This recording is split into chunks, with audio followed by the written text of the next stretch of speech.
Halo guys, balik lagi bersama Bang Teo di sini. Kali ini Bang Teo akan melanjutkan cerita Again the Sky Supreme.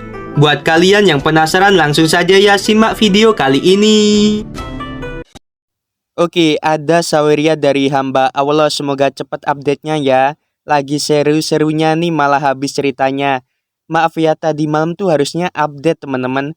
Cuma Mimin lagi sibuk gak bisa, jadi sore ini aja ya. Oke, langsung lanjut ceritanya. Setelah Tanyun mendarat dengan kuat di formasi kelahiran kembali pengorbanan darah kekacauan. Apa yang menarik perhatian Tanyun adalah kekuatan abadi yang setebal cairan yang begitu kaya di depannya. Energi abadi di sekelilingnya mengalir deras ke dalam Tanyun. Energi abadi yang telah dikonsumsi sebelumnya dipulihkan dan mencapai keadaan penuh. Sungguh kekuatan abadi yang kaya. Jika aku berlatih di sini, aku pasti akan dapat meningkatkan kecepatan kultivasi 10 kali lipat. Tanyun menekan kegembiraan di hatinya.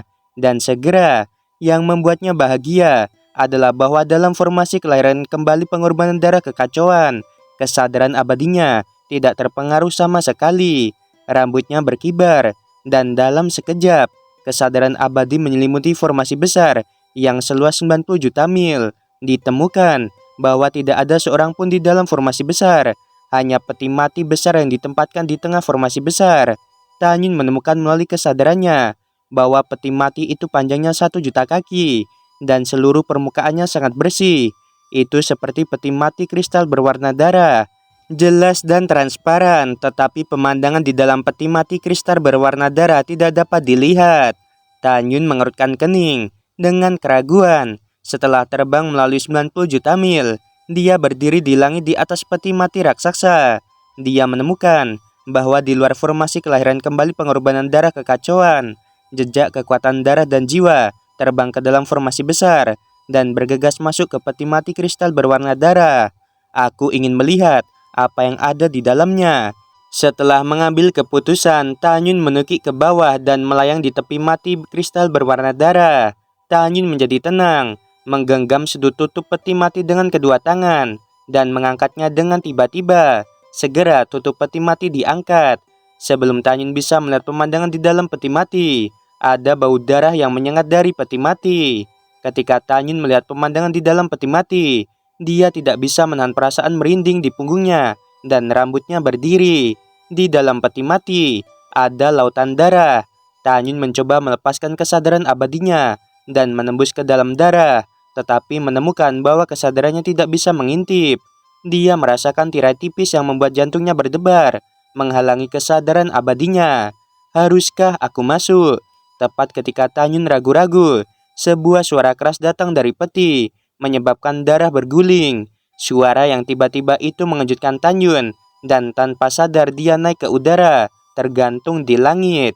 Tanyun terlihat sangat gugup, takut monster yang kuat akan keluar. Waktu berlalu menit demi menit, dan untuk sesaat, suara menyeramkan itu tidak terdengar lagi.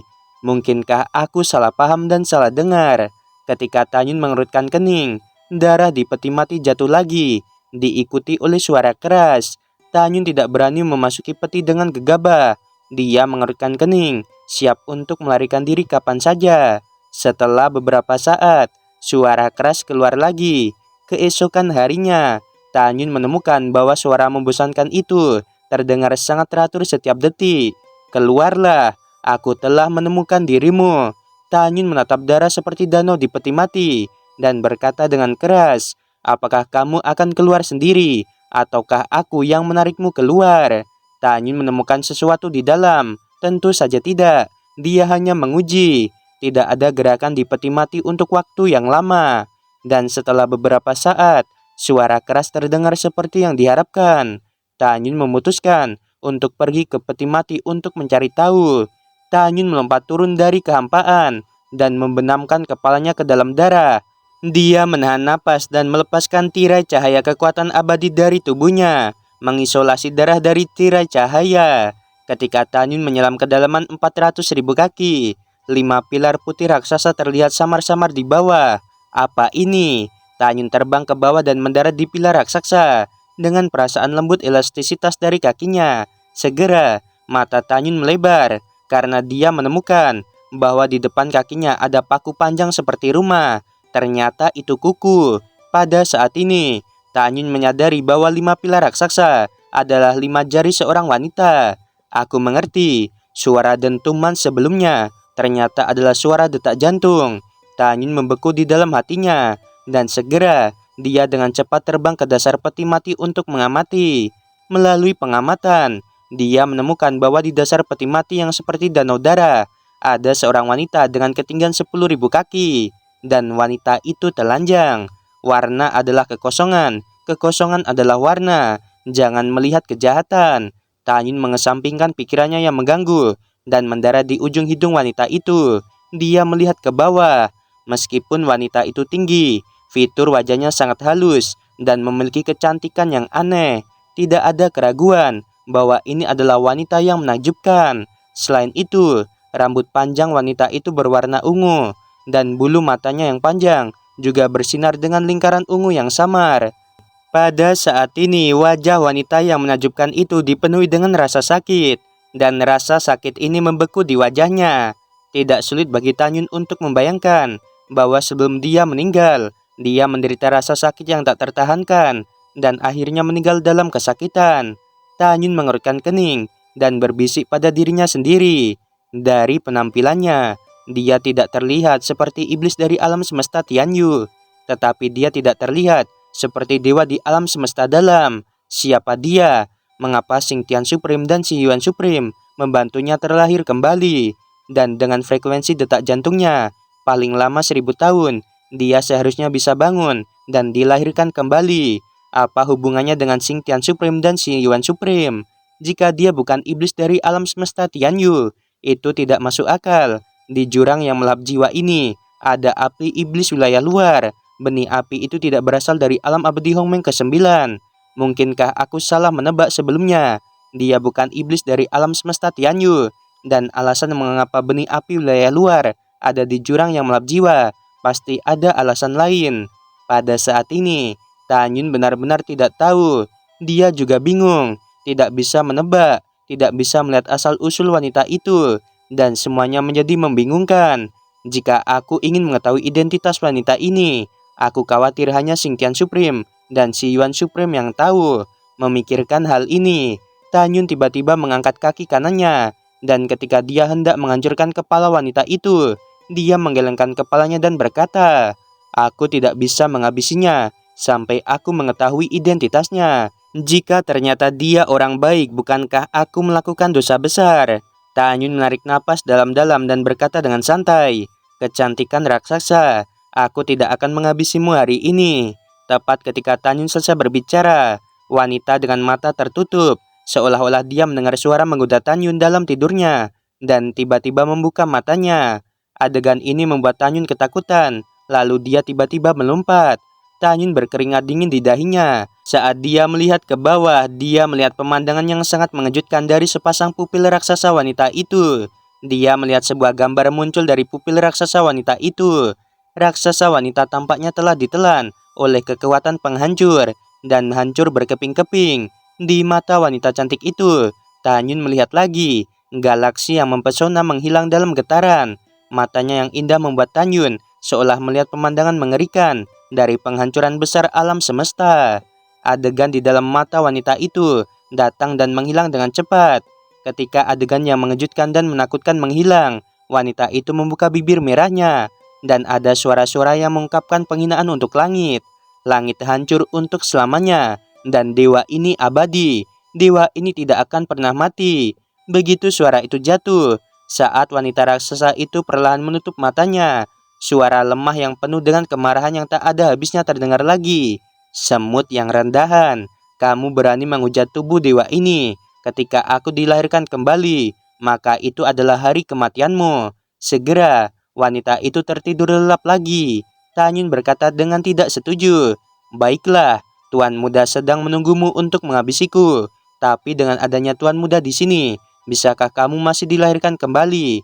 Setelah mengatakan ini, Tanyun menukik ke bawah dan mendarat di dahi wanita itu. Tanyun berbisik pada dirinya sendiri, "Aku melihat tubuhnya. Dia marah dan ingin menghabisiku. Ini salahku. Aku tidak bisa menghabisinya." Setidaknya sampai aku mengetahui identitasnya. Aku tidak boleh menghabisinya, tapi aku ingin melihat apa niat si Yuan Supreme dan Xingtian Supreme untuk membantunya dilahirkan kembali. Juga, dia berkata bahwa langit hancur, dia dewa yang abadi. Apa artinya ini? Mengapa aku tidak pernah mendengar atau melihat pemandangan mengerikan di matanya? Pada saat ini, Tanyun yang penuh keraguan, tidak tahu identitas wanita raksasa dan menakjubkan itu. Tetapi dia menyimpulkan bahwa wanita itu sama sekali bukan orang biasa selama hidupnya. Tanyun sepertinya memikirkan sesuatu dan mencibir. Aku tidak peduli siapa dia, tetapi karena dia ingin menghabisiku. Jangan berpikir untuk bangun dalam 1000 tahun. Wajah Tanyun menjadi dingin, dan dia berkata dengan sungguh-sungguh, "Beri aku jalan keluar." Segera, kekuatan abadi yang besar melonjak keluar dari tubuh Tanyun.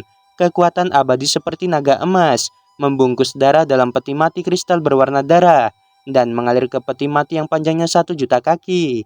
Pada saat-saat berikutnya, Tanyun mengeluarkan semua darah dari peti mati. Pada titik ini, formasi kelahiran kembali pengorbanan darah Xingtian benar-benar kosong.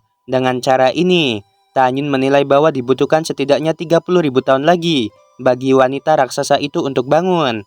Pada saat ini, tidak ada setetes darah pun di peti mati yang panjangnya 1 juta kaki, kecuali wanita menakjubkan yang tergantung telanjang.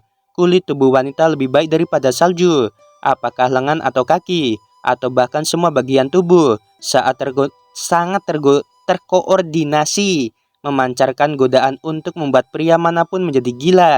Sebagai seorang pria, Tanyun tidak bisa tidak meliriknya diam-diam. Tanyun mengerutkan kening. Mungkinkah dia sadar sekarang, tetapi tidak bisa berbicara? Alasan mengapa Tanyun berbisik pada dirinya sendiri adalah karena wanita yang menakjubkan itu sepertinya tahu bahwa Tanyun sedang menatapnya, dan ada rona merah di wajahnya, dan niat membunuh. Pada saat ini, apa yang tidak diketahui Tanyun adalah bahwa wanita raksasa yang menakjubkan itu malu dan meraung. Dewa ini sebenarnya dinodai oleh semut ranah kasar tingkat ke-7. "Semut, kamu akan mati." Wanita itu tertidur lelap karena kehilangan darah. Tanyun mengerutkan kening dan berkata dengan suara rendah, "Apakah kamu bisa mendengarku atau tidak? Aku akan tetap mengatakannya. Pertama-tama, aku tidak bermaksud mengintipmu. Kedua, jika aku ingin menghabisimu itu mudah.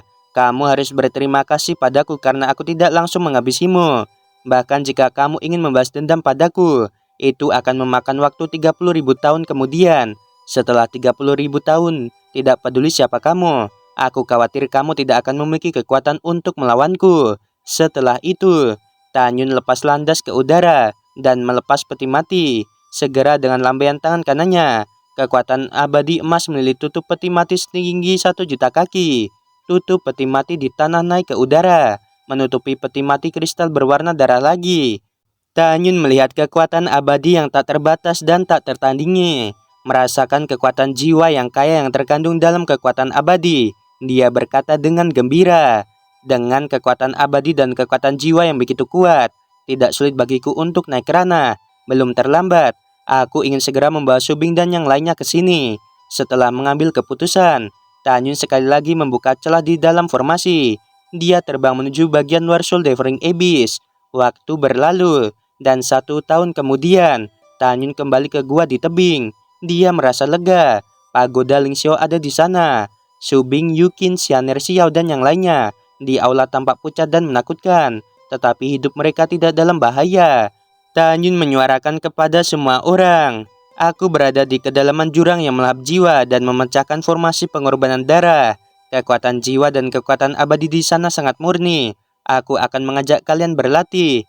Namun di tahun depan, aku akan terbang selama setahun. Saat aku membawa kalian lebih jauh, kekuatan untuk melahap kekuatan jiwa, kekuatan abadi, dan esensi darah akan terus meningkat. Kalian harus bertahan. Selama bisa bertahan, kita semua akan mendapatkan peluang besar, dan kecepatan kultivasi akan meningkat setidaknya 10 kali lipat." Mendengar ini, Shen Subing dan yang lainnya dipenuhi dengan kegembiraan dan harapan. Satu demi satu, mereka memberi Tanyun transmisi suara, dan mereka dapat mempertahankannya. "Baiklah, aku akan membawa kalian ke formasi kelahiran kembali pengorbanan darah sekarang juga." Setelah Tanyun selesai berbicara, Tepat saat dia hendak menyingkirkan pagoda Ling Xiao, sebuah suara ramping dan indah terdengar di benaknya.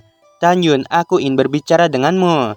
Di dalam gua, Tan Yun menghilang begitu saja, dan dalam sekejap, dia muncul di lantai istana tempat Xian Xian berada.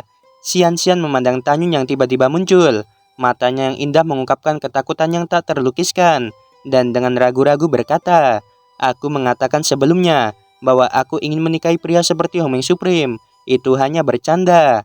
Tan Yun memandang Xian Xian dan tersenyum sedikit. "Kamu tidak perlu takut padaku. Aku tidak suka caramu takut padaku. Aku harap kamu melupakan identitasku dan hanya berbicara dan tertawa seperti sebelumnya." Xian Xian fokus pada kepalanya dan ingin membuka mulutnya untuk mengatakan sesuatu. Tetapi pada saat ini, melihat idolanya, dia tidak bisa mengatakan sepatah kata apapun. Tan Yun berkata dengan sungguh-sungguh, "Jangan terlalu banyak berpikir. Aku akan membawamu ke dalam jurang yang melahap jiwa. Selanjutnya, kamu harus menanggung banyak rasa sakit. Ingat, kamu harus menahan diri." Xian Xian menjawab dengan rusa di dalam hatinya. Setelah itu, Tan Yun tersenyum menghilang dari udara tipis, muncul di rumah gua, meletakkan pagoda Ling Xiao di telinganya. Dia terbang keluar dari rumah gua tebing dan terbang menuju jurang yang melahap jiwa. Semua orang di pagoda Ling Xiao, termasuk 12 binatang seperti kera iblis, mulai mengeluarkan darah di tubuh mereka. 3 bulan kemudian, Shen Subing dan yang lainnya, seperti binatang buas, mereka mengeluarkan suara kesakitan, dan jejak darah tipis keluar dari pori-pori seluruh tubuh. Waduh guys, siapa ya kira-kira wanita raksasa itu? Mungkinkah itu calon istri Tan Yun? Soalnya kalau ada yang wanita biasanya calon istri Tan Yun ya. Bakal punya berapa banyak kita nggak tahu ya. Oke, sebelum video berakhir, Mimin mau bilang sungguh membagongkan. Terima kasih.